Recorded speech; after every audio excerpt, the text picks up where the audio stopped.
Үшінші аудио.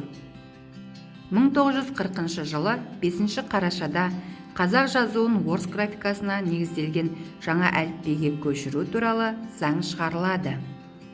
Қазақ әліпбиінің орыс графикасына негізделген жаңа жобасын ғалым Аманжолов жасаған еді.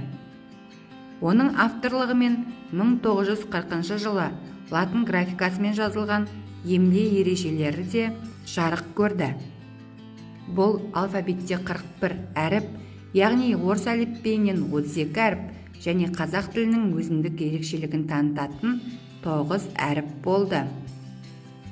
Әліпбидегі әріптер орналасу тәртібі бойынша алдыңғы жағында орыс тіліне тән әріптер, ал соңғы жағында қазақ тіліне тән әріптер орналасты. Кейіннен йо дыбысы енгізілді. Қазақ әліпбиіндегі әріптердің орналасу тәртібі 1957 жылы қайта өзгертіліп, қазіргі тәртіпке көшті.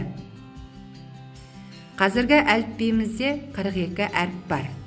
Оның 9-ы қазақ тілінің төл дыбыстарының ерекшеліктеріне сай келтірілген әріптер болса, 33 әріп орыс тілінен таңбалау үшін өзгеріссіз алынды.